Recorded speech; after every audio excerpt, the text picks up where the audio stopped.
अस्सलाम वालेकुम स्टूडेंट्स, मैं हुज़ैफ़ा रफ़ी आपका टीचर बायोलॉजी का और हम डिस्कस करेंगे 10th क्लास की बायोलॉजी। आपके जो टीचर असिस्टेंट है ना, बड़ी जल्दी होती है उनको, ज़ाहिर है उन्होंने बाकी क्लासेस को भी देखना होता है। आप लोग भी कहेंगे सर क्या काम में लगे हुए हैं, सर इसी काम में लगे हुए हैं जिस काम के लिए वो यहाँ पे हैं। तो ले जी बेटा जी, एक तो ये है कि आपके MCQs का बड़ा मसला था, वो मैं आपको बता देता हूँ आपके बोलने से पहले, ठीक है। बायोलॉजी 10th ले जी, अब उसका बड़ा बेहतरीन हल अभी मैं डिस्कस कर रहा था आपके टीचर असिस्टेंट से, ठीक है। तो उसका बेहतरीन हल बेटा जी ये है कि मैंने और टीचर असिस्टेंट ने, कोऑर्डिनेटर साहब ने मिलकर हमने डिसाइड किया है कि आपका MCQs का टेस्ट होगा। सिर्फ आपका 6 MCQs होंगे आपके, वो होंगे सैटरडे को, ठीक है। वो कब होंगे जी? सैटरडे को होगा, ठीक है। वालेकुम अस्सलाम तमाम स्टूडेंट्स को। मुझे पता है MCQs का इशू आया है बच्चों को, ठीक है। तो वो सैटरडे को आपका 6 MCQs का टेस्ट होगा और जिन बच्चों ने सबमिट नहीं करा सके, जो सबमिट है वो सिर्फ कैंपस की वेबसाइट पर जो सबमिट हुआ है वही एक्सेप्टेबल होगा। आज मैम ने एक नोटिफिकेशन भी पोस्ट किया था टीचर असिस्टेंट ने, और वो जो है ना 1 बजे दोबारा ओपन हुई थी साइट के, आप रीसबमिट करा सकते हैं। वो पड़ा हुआ एक, आप रीसबमिट करा सकते हैं टेस्ट। फिर आप जिन बच्चों ने करवा दिया वो ठीक है, जिन्होंने नहीं करवाया, क्योंकि यहाँ पे जो कैंपस की साइट पे डाटा है ना वही एक्सेप्टेबल है, इसके अलावा हम नंबर ही नहीं लगा सकते बेटा, ठीक है। मैसेंजर पे भी चेक नहीं होगा, मैसेंजर पे नंबर मैं लगा दूंगा लेकिन फ़ायदा कोई नहीं है उसका, क्योंकि वो सिस्टम में एंटर नहीं होने, आपके रिजल्ट में नहीं आ सकते, ठीक है। तो जिन बच्चों का कोई इशू था तो उनको अप टू डेट रहना चाहिए था। तो आज वो 1 बजे बच्चों ने सबमिट करवाया है, आज 1 बजे, ठीक है। तो सर मैंने मैसेंजर पर किया था बिकॉज नहीं हो सका सबमिट। चलिए वट एवर सर, हमें पता नहीं लगा सर। फर्स्ट MCQs भी ठीक बेटा, MCQs 6 के 6 दोबारा आपका टेस्ट होगा, सैटरडे को होगा। सिलेबस यही होगा फर्स्ट चैप्टर, तो वो आपने टेस्ट अपना प्रिपेयर करके MCQs दे देने, तो वो आपके नंबर लगेंगे उसके। बाकी जो है ये चेक होकर यही आपके नंबर लगेंगे। इस टेस्ट में आपका जो रिजल्ट बनेगा ना उसमें MCQs के नंबर नहीं होंगे, याद रखिएगा। MCQ जब सैटरडे को होगा ना आपका MCQs का टेस्ट, तो वो फिर आपने एडअप करने हैं। उस दिन का जो रिजल्ट होगा वो, मतलब आज तो रेगुलर MCQs हो रहे हैं, कल भी रेगुलर होंगे, जिस तरह सैटरडे वाले दिन आपके MCQ जो हैं वो जो मेरे लेक्चर के एंड पे होते हैं वो 6 होंगे, और उन 6 MCQs का ताल्लुक होगा आपके इस जो सिलेबस से, इस टेस्ट से, ठीक है। दोबारा सबमिशन ओपन कर दें प्लीज़ बेटा। अब एक एक बच्चे के लिए तो नहीं बार बार की जा सकती ना, तो बेटा ये नोटिफिकेशन तो आपको आया होगा, ऐसा नहीं हो सकता, बच्चों ने करवाया है, ठीक है, सबमिट करवाया बच्चों ने। तो सर इन्हें MCQs का होगा दोबारा नहीं बेटा, MCQs और होंगे ना, ये क्या बात होगी? नहीं MCQs का तो नहीं हो सकता ना, MCQs चेंज होंगे। वो 6 MCQs आपने सैटरडे को जो है वो आपने सबमिट करवाना है। मैं मैम से क्या कहना है, एक नोटिफिकेशन पोस्ट करवा देता हूँ यहाँ पे, ताकि सब बच्चों को पता चल जाए। सैटरडे को टेस्ट होगा बच्चों का दोबारा, सिर्फ MCQs का। तो वो मैं क्या कि टीचर असिस्टेंट से एक नोटिफिकेशन आपको लगवा देता हूँ ताकि आप सब लोग बच्चों को पता चल जाए, ठीक है। तो इस टेस्ट में आपको पता होना चाहिए कि बाकी चीज़ों के शॉर्ट क्वेश्चन और लॉन्ग के नंबर होंगे, इसमें MCQs के नंबर नहीं काउंट होंगे, याद रखिएगा, ठीक है। तो MCQs के नंबर आपके वो वाले जो सैटरडे को टेस्ट होगा वो एडअप होंगे, वो आप लोगों ने खुद कर लेने हैं, ठीक है। तो या यहाँ पे भी सिस्टम में भी करवा दूंगा मैं, ठीक है। तो लेकिन वो डाटा में ऐड हो जाएंगे। आपको जो सैटरडे को जो 6 MCQs आपके होंगे ना, उनमें से जितने नंबर आए तो वही आपके कंसीडर होंगे, ठीक है बेटा। दुख का अंदाज़ा है, लेकिन अब एक सिस्टम देखे ना, मैं यहाँ पे कर कुछ नहीं सकता। मैं मैसेंजर पे आपको नंबर दे दूंगा, बस सिस्टम में कैसे ऐड होंगे? सिस्टम में जिसकी फाइल नहीं आई उसके नंबर में नहीं लगा सकता, पॉसिबल ही नहीं है, क्योंकि पेपर खुलेगा तो नंबर का ऑप्शन आएगा कि यहाँ पे मार्क्स लगाएं, ये शीट है यहाँ पे मार्क्स लगाएं, ठीक है। तो फिर जहाँ पे शीट खुलेगी वहाँ पे नंबर लगेंगे। जब आपकी सिस्टम में शीट नहीं खुलनी तो मैं सिस्टम में नंबर नहीं लगा सकता, सिस्टम में नंबर नहीं लगाऊंगा तो यहाँ पे आपका डाटा नहीं आ सकता, ठीक है। तो इसलिए आपको पहले एक वीडियो भी फरहान साहब की दिखाई थी कि आपने किस तरह सबमिट करना है। मैंने आपको लास्ट टाइम भी बताया था कि आपने जो है ना ज़रा केयरफुल होके और अपना नेट कनेक्शन अच्छा करके और सारा चीज़ें देख के बैठना है ताकि आप प्रॉपर कर सकें, ठीक है। उसके बाद इसके बावजूद मैंने रात फिर मुझसे बात की, आज 1 बजे रीसबमिशन का चांस था, दोबारा आप सबमिट करा सकते थे। तो जिन बच्चों ने करवा दिया है उनका कैंपस की साइट पे आ गया है टेस्ट, तो वो जो है चेक हो जाएगा, बाकी जो है वो सॉरी हो जाएगा, ठीक है। नेक्स्ट टेस्ट में आ जाएंगे आपके ऑफ फिर, ठीक है। सर कि टेस्ट सबमिट एमसीक्यूज के साथ, बेटा एमसीक्यूज ही होंगे, अब दोबारा कंप्लीट टेस्ट नहीं होगा, ठीक है। तो लें जी बेटा, लास्ट टाइम हमने जो डिस्कस किया, अब ठीक है, अब टेस्ट की डिस्कशन को छोड़ें, आगे अब हम बात करते हैं, चलते हैं, ठीक है। आपको ना मैं एक छोटी सी असाइनमेंट दूंगा और उसका विद इन टाइम आपने अपलोड करनी होगी, ये आपकी प्रैक्टिस के लिए होगी, ठीक है। मैं कोशिश करके आज या कल में कोई डायग्राम की कोई असाइनमेंट डालता हूँ, तो वो आपने ना टेस्ट चेक कर लो, बल्कि 2-1 दिन दें मुझे, 2-3 दिन टेस्ट चेक करने के बाद मैं आपको असाइनमेंट एक दूंगा, ताकि आप लोगों की थोड़ी प्रैक्टिस हो जाए। मेरे से तो पहले भी आपने एक टेस्ट दिया था, तो उसमें भी आपने यही कुछ किया, इसका मतलब है सर इतनी मेहनत, नो डाउट बेटा इतनी मेहनत आपने की है, अल्लाह पाक किसी की मेहनत रायगा नहीं जाने देता। वो ऑब्वियसली वो डाटा आपके पास है, आप ये ध्यान में रखना, वो डाटा तो आपके पास है, आपसे चुराया तो नहीं जा सकता ना, आपके पास है डाटा, आपके माइंड में। तो जब कभी दोबारा टेस्ट होगा, जब टेस्ट सेशन में ये चैप्टर आएगा या बोर्ड के पेपर में आएगा, तब तो आप लिख सकेंगे ना, आपकी मेहनत ज़ाया तो नहीं हुई, ठीक है ना। तो इसलिए थोड़ी सी मिस्टेक हुई है, तो इसलिए ये आपका सारा प्रोसीजर। ले जी, हमारे पास नेक्स्ट है जी होम्योस्टेसिस इन प्लांट। आज का हमारा टॉपिक जो है homeostasis, homeostasis in plants. Plant के अंदर होम्योस्टेसिस किस तरह से होती है, किस तरह से प्लांट अपने वेस्ट मटेरियल को एक्सक्रीट करते हैं, रिलीज करते हैं, बेनिफिशियल मटेरियल किस तरह से टेक इन करते हैं, ये सारी चीज़ें हम डिस्कस करेंगे इस टॉपिक के अंदर। कुछ आज पढ़ा जाएगा, कुछ कल पढ़ा जाएगा। सर सारी ज़िंदगी आपकी ऐसा और बेटा मैं इसमें मेरा एहसानमंद क्या होने, क्या बातें कर रहे हैं बेटा जी। असल में ना मैंने आपको एक रीज़न बताई है कि मैंने कैंपस की वेबसाइट पर ही टेस्ट चेक करने हैं, और कैंपस की साइट पर डाटा एंटर हो जाएगा, आपको उसका नोटिफिकेशन भी आएगा। मैं यहाँ पे खुद से नहीं कर सकता, वो विद इन द टाइम हो सकता था और अपने स्पेसिफिक आईडी से हो सकता था। मैं आपको किसी का टेस्ट सबमिट नहीं कर सकता सिस्टम के अंदर, वो आप ही कर सकते हैं, क्योंकि आपकी लॉगिन आईडी आपके पास है, ईमेल जिसके साथ आपने बनाया था अकाउंट वो आपके पास है, मेरे पास नहीं है, और विद इन द टाइम ही कर सकता था। कोई बात नहीं, डोंट वरी, परेशान ना हो, कुछ छोटी छोटी चीज़ें होती रहती हैं, इसी चीज़ तरह जो आप सीखेंगे ना। तो लेकिन यह है कि मैं ये समझूंगा कि आपने टेस्ट दिया, आपके नंबर हैं, बस कोई मसला नहीं, ठीक है। तो लें जी बेटा, आज का हमारा जो डिस्कस करने का टॉपिक है removal of extra carbon dioxide and oxygen in plants. ले जी, पहले सबसे हम स्ट्रक्चर ऑफ लीफ बनाएंगे। मेरा ख्याल फर्स्ट चैप्टर में भी हमने डिस्कस किया था स्ट्रक्चर ऑफ लीफ, मुझे याद पड़ रहा है थोड़ा सा कि नहीं किया था, बिल्कुल किया था। आज दोबारा उसकी बारी है, ठीक है। हम बात करते हैं structure of leaf. Structure of leaf, हमने यह स्ट्रक्चर ऑफ लीफ बनाना है, उसकी हमने डिस्कशन करनी है। यहाँ पे मैं एक पत्ता बना रहा हूँ, ठीक है, ठीक है। ये हमारे पास एक लीफ है, ठीक है, और इसके अंदर डिफरेंट वेन्स होती हैं। अब इसमें से एक पोर्शन छोटा सा यहाँ से लेके हमने उसे मैग्नीफाई किया है, उसे बड़ा किया है, ताकि हम उसको कम्प्लीटली ऑब्जर्व कर सकें और देख सकें इसमें क्या क्या चीज़ें हैं और किस तरह से इसमें गैसेज एक्सचेंज होती हैं, ठीक है। थोड़ा सा इसका इंट्रोडक्शन पहले पढ़ लेते हैं, थोड़ा सा देख लेते हैं। मिस चैट डिसेबल कर दीजिएगा बेटा, मैं चैट डिसेबल कर रहा हूँ ताकि आप लोग थोड़ा समझ लें, ठीक है। पुरानी बात को छोड़ दो, अब कोई बात नहीं बेटा जी। वो मैंने आपको एमसीक्यू का मसला था, वो मैंने आपको बता दिया, वो सैटरडे को आपके 6 एमसीक्यूज हो जाएंगे, वो आपका नंबर इस टेस्ट में ऐड अप हो जाएगी, ठीक है। Plant response to environmental change and keep their internal condition constant homeostasis. They appear apply different mechanism for the homeostasis of water and other chemical, oxygen, carbon dioxide, nitrogen, nitrogenous material etc. ये मतलब इतना complicated है, आप next पढ़ेंगे तो वही आपको समझ आएगा सर।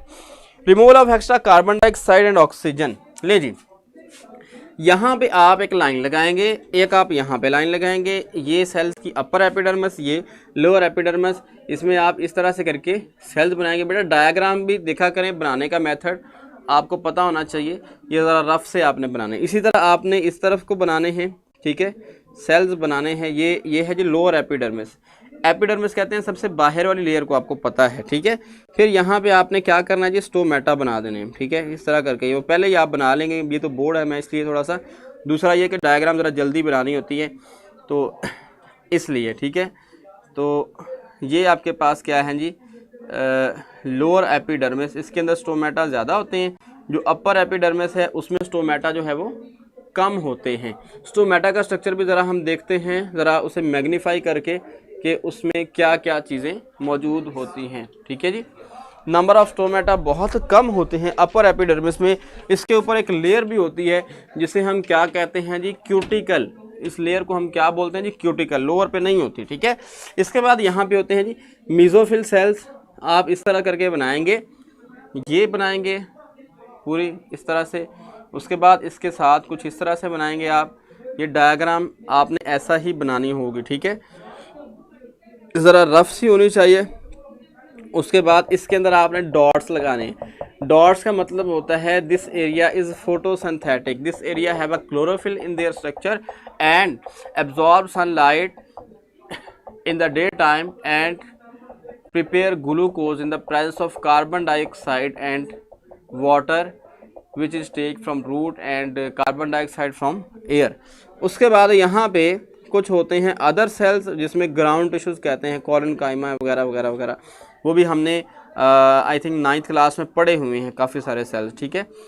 स्क्लेरेनकाइमेटिक सेल, कोलनकाइमेटिक सेल्स और इस तरह से। उसके बाद यहाँ पे होती हैं एयर स्पेसेस, ठीक है। एयर स्पेस क्या होती है, जहाँ से गैसेस एक्सचेंज हो सकें। गैसेस कौन सी एक्सचेंज होंगी, इन केस ऑफ प्लांट्स, प्लांट्स में गैसेस एक्सचेंज होती है। कार्बन डाइऑक्साइड जो है वो इन होती है at the day time and remove कौन सी होती है जी रिमूव होती है oxygen at the day time. But at night कौन सी गैस होती है जी, दिन के। ये है एयर स्पेस, ये मैं थोड़ा सा एरिया को मेंशन कर रहा हूँ। This is air space. ये क्या है जी, एयर स्पेस, ठीक है। अब ये जो स्टोमेटा है, यहाँ से हम सारी बात कर लेते हैं। यहाँ से 2-3 चीज़ें एंटर हो रही हैं, एग्जिट भी हो रही हैं, ठीक है। उसकी हम बात कर लेते हैं क्या क्या है। ये 3 चीज़ें मैंने आपको बता दी यहाँ पे। एक तो डे टाइम ऑक्सीजन रिमूव हो रही है और वाटर वेपर्स रिमूव हो रहे हैं गैस कंडीशन में, और carbon dioxide CO2 gas condition में अब्जॉर्ब हो रही है। कार्बन डाइऑक्साइड अब्जॉर्ब हो रही है, ऑक्सीजन रिलीज हो रही है, वाटर भी रिलीज हो रहा है, ठीक है। तो यहाँ पे दरमियान में इसके वेस्कुलर बंडल्स होते हैं, वो आप इस तरह से बना सकते हैं यहाँ पे करके। These are xylem and phloem in their structure, ठीक है, ये वगैरह वगैरह, ठीक है। तो ये आपके पास एक लीफ का स्ट्रक्चर है, typical structure of a leaf. इसमें क्या होता है जी, गैसेस एक्सचेंज। तो ये स्टोमेटा वो जगह है, इसको ज़रा मैं फर्दर एक्सप्लेन कर लेते हैं स्टोमेटा को, कि यहाँ से ये ले, हम इसे फर्दर एक्सप्लेन करने जा रहे हैं स्टोमेटा को, ठीक है। ये देखिएगा, स्टोमेटा सिंगुलर को हम कहते हैं स्टोमा। इस तरह के इसके गार्ड सेल्स होते हैं, ठीक है, जिस तरह बीन शेप होते हैं ना, लोबिया के दाने की तरह के, ठीक है। और इन सेल्स को हम कहते हैं गार्ड सेल्स। दरमियान में क्या होता है, ये वाला पोर्शन जो है इसे हम क्या कहते हैं, ये कहलाता है स्टोमा, ठीक है। स्टोमा या स्टोमेटा कहलाता है जो दरमियान में पोर होता है। ये दोनों गार्ड सेल्स हैं, दरमियान में स्टोमेटा है। ये जो नीचे बने हुए सारे यही हैं, ऊपर भी कम है जो वो ये बने हुए, ठीक है। तो अब क्या होता है कि जब यहाँ से आता है पानी, ये दरमियान में जो वेन होती है ना, मिडरब बोलते हैं इसे, पत्ते के दरमियान में, वो ये है बेसिकली, ठीक है। इससे पानी आता है जो रूट से अपटेक हुआ था, जो प्लांट्स ने अपनी रूट से लिया था, ठीक है। रूट से लेने के बाद वो यहाँ तक आया। यहाँ पे ऊपर सनलाइट पड़ रही है, सूरज की रोशनी, मैं वही मेंशन कर रहा हूँ, ठीक है। यहाँ पे ये है सनलाइट। सनलाइट से क्या मुराद है कि सूरज की रोशनी ये यहाँ पे पड़ती है, यहाँ से नीचे इसे एब्जॉर्ब किया जाता है। एब्जॉर्ब करने के बाद पानी की मौजूदगी में कार्बन डाइऑक्साइड मैक्सिमम नीचे से एब्जॉर्ब होती है, ऊपर से भी थोड़ी सी होती है लेकिन कम होती है कंसंट्रेशन इसकी। एब्जॉर्ब होने के बाद सनलाइट की मौजूदगी में, पानी की मौजूदगी में ग्लूकोज बनना शुरू हो जाता है। केमिकल इक्वेशन भी मैं यहाँ पर लिख देता हूँ, ठीक है। यहाँ पर मैं मैंशन कर रहा हूँ केमिकल इक्वेशन।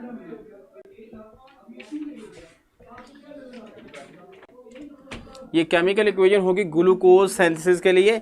आपके पास 6CO2 + 6H2O, तो क्या बनेगा आपके पास, यहाँ पे क्या है जी, सनलाइट, सूरज की रोशनी, CHYLL क्लोरोफिल है, और ये क्या बनेगा जी, C6H12O6 + 6O2, ठीक है।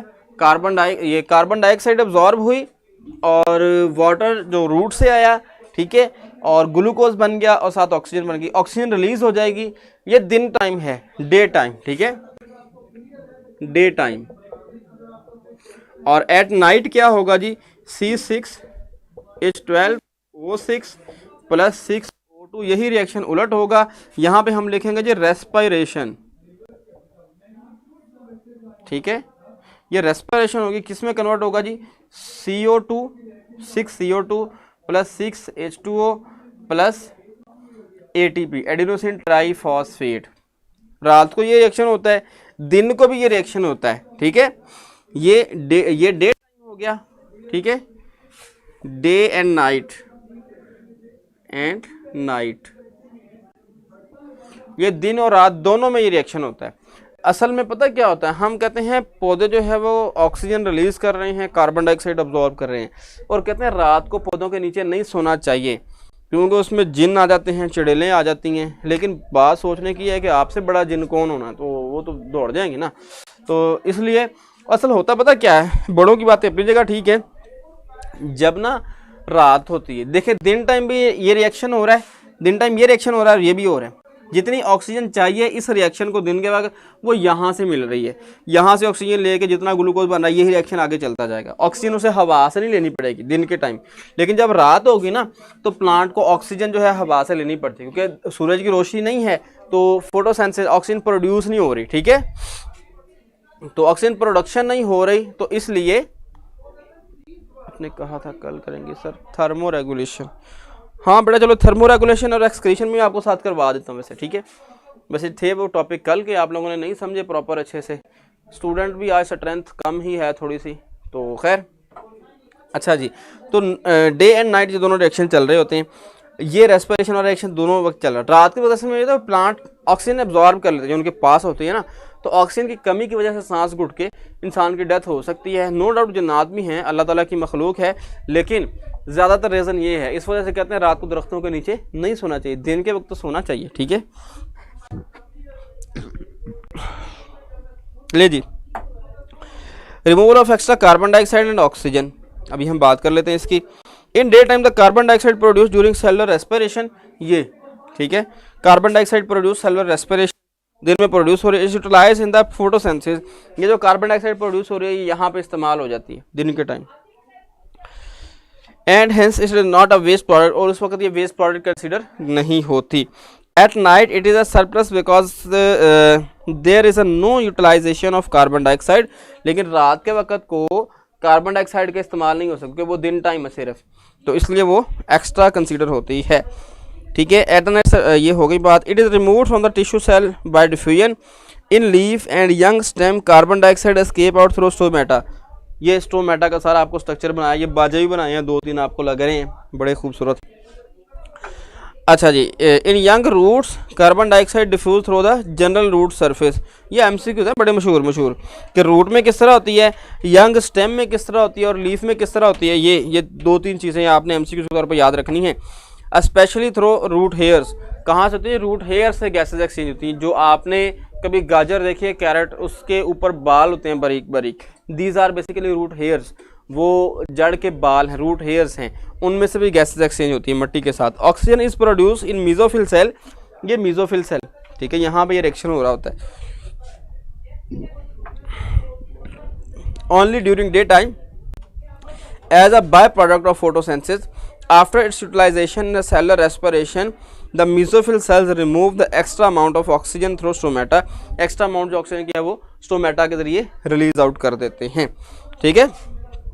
क्वेश्चन मार्क करेंगे जी ज़रा।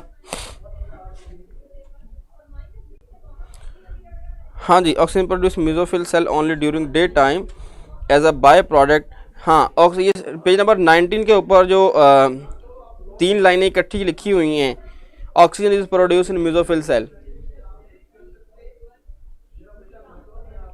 How oxygen is release by plants, how oxygen is released by plant. Question में अब कहाँ लिखूँ, जगह नहीं है, यहाँ पे लिख देता हूँ। How oxygen is produced day time आपने उसके साथ ये वाला रिएक्शन भी लिखना होगा कि ऑक्सीजन दिन के वक्त किस तरह बनती है, प्रोड्यूस होती है, प्रोडक्शन होती है। ठीक है, ले जी, ये हमारा टॉपिक कंप्लीट हुआ है और टाइम अभी रहता है 7 बजे। चले हम पिछले जो 2 टॉपिक है ना, थर्मो रेगुलेशन और एक्सक्रीशन, इसे हम अपने जो है वो टॉपिक का हिस्सा बनाते हुए आगे ले करके चलते हैं। ठीक है जी, अब हमारे पास जो है ये बेटा मैं रिमूव कर रहा हूँ, थोड़ा सा आप स्क्रीनशॉट ले सकते हैं, जल्दी जल्दी से ज़रा स्क्रीनशॉट आप ले सकते हैं, या आप वीडियो नेक्स्ट टाइम दोबारा देख लीजिएगा। मैं यहाँ से रेस करके यहाँ पे थर्मो रेगुलेशन चलाऊँगा। ठीक है, ले जी, नेक्स्ट हमारे पास टॉपिक जो प्रीवियस कल वाला रह गया है थोड़ा सा, उसे हम कहते हैं thermo regulation. Thermo regulation mean, therm कहते हैं टेम्परेचर को, कि बॉडी के टेम्परेचर को मेंटेन करना। ये हमारे पास जो टॉपिक होगा वो होगा जी थर्मो रेगुलेशन। थर्मो रेगुलेशन, ठीक है जी, ये हमारे पास टॉपिक जो है ये थर्मो रेगुलेशन है। और थर्मो रेगुलेशन में क्या होता है जी, किसी भी जो बॉडी है, इन केस ऑफ एनिमल या प्लांट जो भी है, अपना बॉडी टेम्परेचर मेंटेन रखना, एक टेम्परेचर। जिस तरह हम है ना, सारी ज़िंदगी हमारा टेम्परेचर 37 सेल्सियस रहता है, 37 डिग्री सेंटीग्रेड। कुछ लोग ज़्यादा गर्म हो जाते हैं, ठीक है, दिन टाइम में, रात को ठंडे हो जाते हैं क्योंकि धूप निकलती है ना, इसलिए शायद।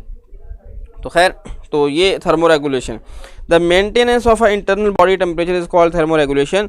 The enzyme of a body work best at a particular temperature, optimum temperature.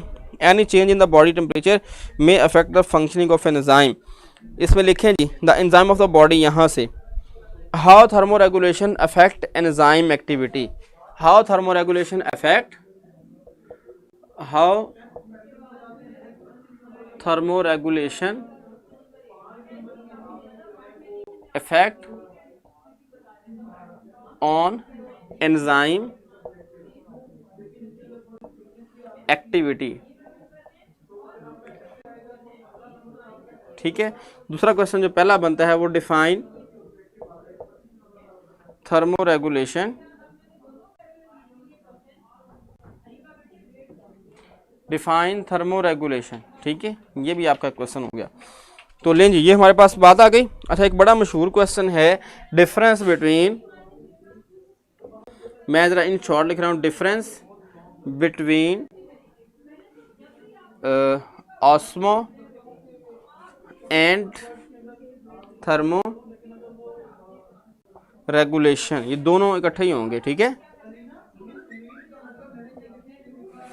ये important, board important question, board question. ले जी, ये मैंने आपको लिख दिया कि बोर्ड के हवाले से अगर देखा जाए तो बहुत इंपॉर्टेंट क्वेश्चन है, difference between thermo regulation and osmo regulation. ठीक है, ये बड़ी दफ़ा आया हुआ है। अच्छा जी, अब थोड़ा सा आपको बताओ एंजाइम एक्टिविटी। आप लोगों ने पढ़ा हुआ है 9th क्लास में, मेरे हाथों ही आई थिंक एंजाइम वाला चैप्टर, चैप्टर नंबर 6, वहाँ पे हमने एक ऑप्टिमम टेम्परेचर पढ़ा था। कुछ याद करें, कुछ इस तरह का ग्राफ भी था आपके पास कि टेम्परेचर यहाँ से राइज होता है एकदम से, फिर वो नीचे चला जाता है। ठीक है, यहाँ पे एंजाइम की ये 37 सेल्सियस था। ठीक है, यहाँ पे डीनेचुरेशन ऑफ एंजाइम यहाँ पे लिखा हुआ है। ठीक है, तो ये जो है एंजाइम एक्टिविटी, यहाँ पे टेम्परेचर है। तो वहाँ पे बात ये हुई थी, जिस तरह फॉर एग्जाम्पल आपको बताऊँ, हम जब खाना खाते हैं वो डाइजेस्ट होता है, वो एंजाइम डाइजेस्ट करते हैं। जब आपको बुखार हो जाता है तो डॉक्टर कहता है रोटी नहीं खानी, नरम ग़िज़ा खानी है, फोम नहीं खाना शुरू कर देना, टिश्यू नहीं खाने शुरू कर देने। उससे मुराद है कि ईजी डाइजेस्टेबल डाइट आपने खानी। असल क्या होता है रीज़न, बुखार में जब खाना खाते हैं वॉमिटिंग हो जाती है। क्यों? एंजाइम आपके प्रॉपर काम नहीं कर रहे, क्योंकि टेम्परेचर 37 से ज़्यादा है, एंजाइम काम नहीं कर रहेंगे, एंजाइम का वर्किंग लेवल डाउन हो जाएगा, लोअर हो जाएगा। जैसे ही आपकी बॉडी दोबारा 37 पे आएगी, वर्किंग फिर स्टार्ट हो जाएगी। ठीक है, क्योंकि ऑप्टिमम टेम्परेचर चाहिए एंजाइम को अपना काम करने के लिए। एक स्पेसिफिक रेंज है टेम्परेचर की 37 सेल्सियस, उसी में हमारी बॉडी के लिए, हर एक जानदार का अलग है। मैमल्स तकरीबन तमाम के तमाम 37 है, कुछ में हाइबरनेशन होती है, वो अपना टेम्परेचर लोअर कर देते हैं, कुछ में नहीं होती। हमारा थ्रू आउट लाइफ जो है 37 सेल्सियस रहता है। ये हमारी बॉडी मेंटेन रखती है, हम फ्रीज नहीं होते, हम मेल्ट नहीं होते, वगैरह वगैरह वगैरह। ठीक है, तो इसमें एंजाइम जो है वो काम कर रहे होते हैं एक स्पेसिफिक टेम्परेचर पे। जब उस टेम्परेचर से अप होगा या डाउन होगा, उनकी एक्टिविटी डिस्टर्ब हो जाएगी। ठीक है, तो फिर वो असल होता यही है कि एंजाइम डीनेचर हो रहे हैं, आपको खाना हजम नहीं हो रहा। डाइजेस्ट नहीं होना, एंजाइम ने करना। जैसे ही टेम्परेचर दोबारा नॉर्मल आएगा, बुखार ख़त्म हुआ, तो आप डॉक्टर ने कहा जी अब आप खाना खा सकते हैं। ये असल रीज़न होती है, ठीक है। उसके बाद हमारे पास है जी एक्सक्रीशन, ठीक है। एक्सक्रीशन मैं यहाँ पे, अब यहाँ पे कहाँ पे लिखा जाए, यहीं पे मैं लिख रहा हूँ, नीचे थोड़ी सी जगह है।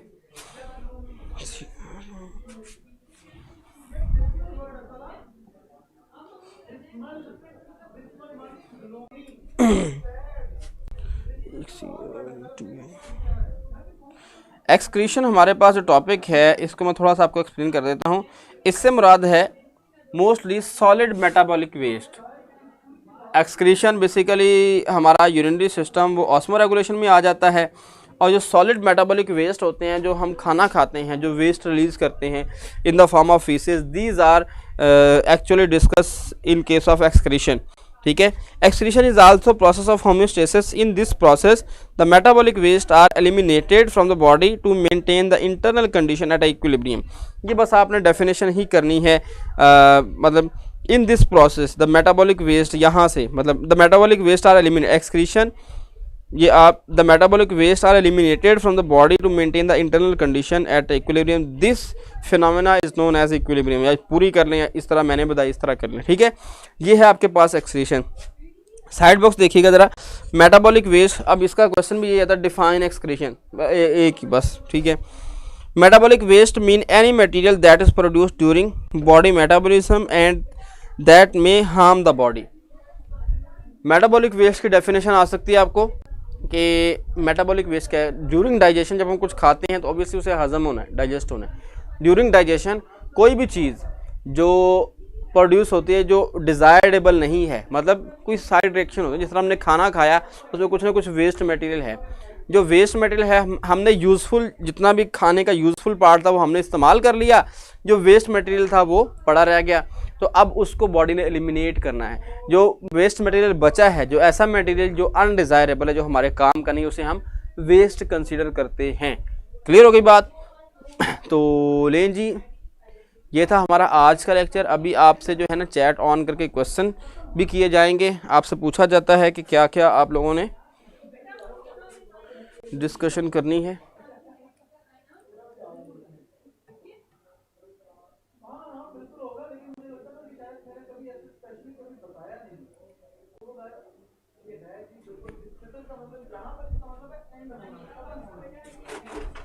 हाँ जी बेटा जी, आपकी चैट डिसेबल हो गई है।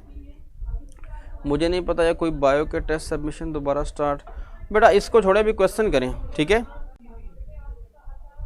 गुस्से में बॉडी टेम्परेचर इंक्रीज हो जाता है क्योंकि ब्लड सर्कुलेशन भी तेज़ हो जाती है, सारी बॉडी ही एक किस्म की आप कह सकते हैं हीटअप हो जाती है, ठीक है। टेस्ट लेना आप सर, आप बुरा ना मनाएं, एक क्यों थोड़ा टिपिकली है सर, आप बुरा ना मनाएं, एक क्वेश्चन। हाँ जी बेटा तूबा बोले क्वेश्चन, कोई मसला नहीं। Clear clear clear, very well clear. चलें जी, बड़ा इसका मतलब आपने अच्छा समझा है। सर प्लीज़ चैट ना डिसेबल किया करें, सब क्वेश्चन भूल जाते बेटा, आप उसे लिखा करें। क्वेश्चन का मेथड ये होता है कि लेक्चर में आप लिखा करें, जब आप लिखेंगे ना तो फिर आप जो है वो कर सकते हैं। होम्योस्टेसिस प्लांट लॉन्ग है जी बेटा, ये लॉन्ग है, मैं आपको साथ साथ अभी बताऊंगा। अभी तो हमने छोटा सा एक टॉपिक पढ़ा है, ज़्यादा तो पढ़ा ही नहीं हमने, ठीक है। तो नेक्स्ट इंशाल्लाह मैं आपको बताऊंगा। टेस्ट स्टार्ट करना भाई, टेस्ट बेटा आपका टेस्ट अभी स्टार्ट हो रहा है। तो क्लियर सर, लर्न कहाँ तक करना है बेटा? आपका पेज नंबर 19 जो है ना, oxygen is produce in mesophyll cell only during day time as a by product. ये पूरा पैराग्राफ यहाँ तक आप क्वेश्चन भी मार्क करवाया इसका, ठीक है। कोई बताए कि का टेस्ट करना कितना और उसका है, पता नहीं क्या करो। Clear sir, very very. Abdullah don't be so much angry. ओए भाई गुस्सा नहीं करते होते बेटा। टेस्ट स्टार्ट कर दें। लेकिन बेटा टेस्ट आपके स्क्रीन पे शो होने जा रहा है। आप लोगों ने टेस्ट जो है डेली टेस्ट होता है उसका आपने परफॉर्म करना है। आपके सामने टेस्ट हो गया। क्वेश्चन नंबर 1 है, taking in oxygen and giving out of carbon dioxide is called. एक एरोबिक, इन एनरोबिक, जो भी है आपने उसको मूव का टिक करना है। नेक्स्ट मूव करेंगे, which gas is absorb through stomata of plant during night. Night में कौन सी गैस एब्जॉर्ब होती है आपने बताना है। Most of the gases exchange in the leaf occur through, कौन सा आप है जी, एक आपने बताना है किस में से होता है। नेक्स्ट मूव करेंगे, for gases exchange the leaf and young stem have their epidermis क्या होते हैं जी, उसके अंदर स्पेसिफिक ऑर्गन है। नेक्स्ट मूव करेंगे, the first step of glycolysis glucose molecule break to divide into 2 dash molecule, pyruvic acid, citric acid, lactic acid, formic acid. एक को आपने ठीक करना है, ये आपने वैसे प्रीवियस सेक्शन जो है 9th क्लास के चैप्टर नंबर 7 में भी पढ़ा हुआ है, बायोएनर्जेटिक्स में, ठीक है। तो ये बेटा आज का हमारा टेस्ट था और अभी उसका रिजल्ट भी शो होने जा रहा है अब से थोड़ी ही देर में। लें जी बेटा, 1 मिनट और 56 सेकंड आपके पास बाकी हैं, तो इसके टाइम के अंदर आपने ही इसे करना होगा, ठीक है। तो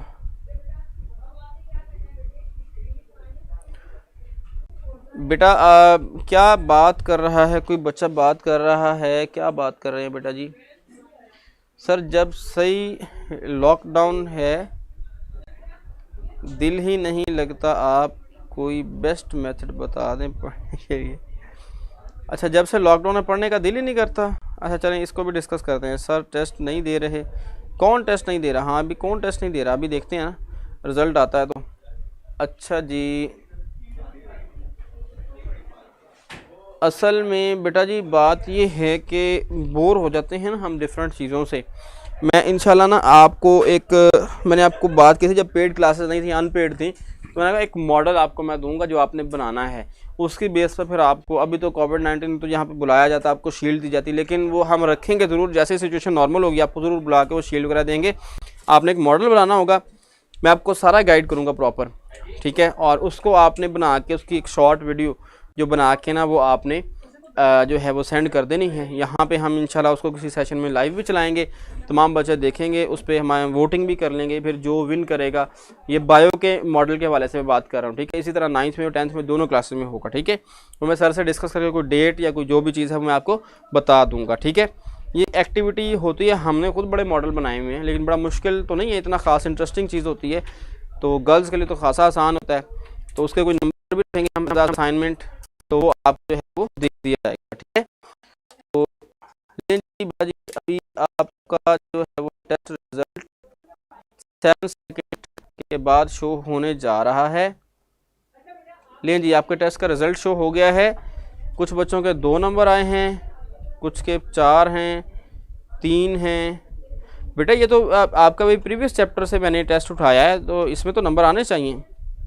चलें खैर, वट एवर, जो बच्चे नहीं हुए उन्हें मैं बता दूं कि बेटा आपका जो टेस्ट होगा सैटरडे को 6 MCQs का आपके पेपर के अंदर वो इंक्लूड होंगे, ठीक है। तो अभी फिर मुझे इजाज़त दें, इंशाल्लाह कल मिलते हैं, कल तक के लिए।